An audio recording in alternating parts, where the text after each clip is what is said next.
Okay. Rohini versus మన చిచ్చరపిడి ఎవరైనా ప్రేరణ అంటే ఏం చెప్తారు బ్రో?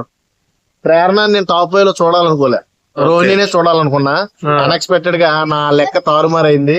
ప్రేరణ టాప్ 5 లో పెట్టారు. ప్రేరణకి రోహిణికి ఒకటే తేడా, ప్రేరణకి ఆట తీరు ఉంది, మాట తీరు ఉంది, ఎంటర్టైన్మెంట్ జోన్ ఉంది, ఎవరినైనా సరే పిండే సత్తా ఉంది. ప్రేరణకు ఒకటే ఉంది, ఒక్క ఆట ఒకటే ఆడగలదు కానీ మాట తీరు లేదు, బిహేవియర్ లేదు, ఒక మంచిగా జనాల్లోకి వెళ్ళాలి నా మాట తీరని ఆలోచన కూడా లేదు. అలాంటి దాన్ని తీసుకెళ్లి టాప్ 5 లో పెట్టారు. ఏంటంటారు వెనక ఏమన్నా కేటగిరీ వైజ్ చూస్తే బీబీ హౌస్ ప్రేరణని విన్నింగ్ చేస్తాకి శత విధాల ప్రయత్నాలు చేస్తున్నారు. ఖచ్చితంగా ప్రేరణకి ఈసారి లేడీ బిగ్ బాస్ 8 విన్నర్ ఇవ్వాలి అని చాలా అంటే చాలా ట్రై చేస్తున్నారు. నాగార్జున గారు లాస్ట్ లో ఏమన్నా ట్విస్ట్ ఇస్తారంటావా ఈమెకే విన్నర్ చేసి? అదే పెద్ద ట్విస్ట్ అవుద్ది. ఒకవేళ ప్రేరణ గాని గెలిస్తే ఈ సీజన్ లో పెద్ద ట్విస్ట్ అదే. ఎందుకంటే నాగార్జున గారు చాలా అంటే చాలా ప్లాన్ చేసి కప్పు తీసుకెళ్లి ప్రేరణ చేతిలో పెట్టారని చెప్పొచ్చు. మనకు ఆల్రెడీ అర్థమవుతుంది ప్రేరణకి ఇచ్చే అవకాశం ఉందని.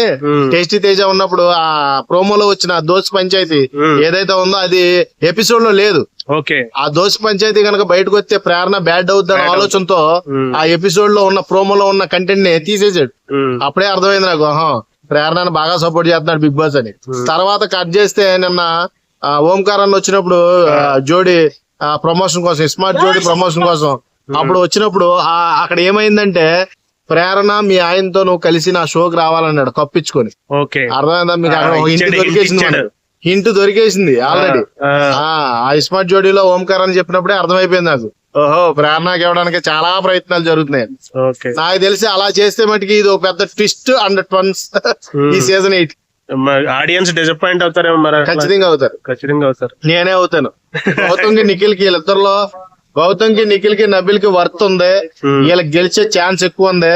వీళ్ళ ముగ్గురులో ఎవరికి ఇచ్చినా నేను చాలా హ్యాపీగా ఫీల్ అవుతాను. ఓకే.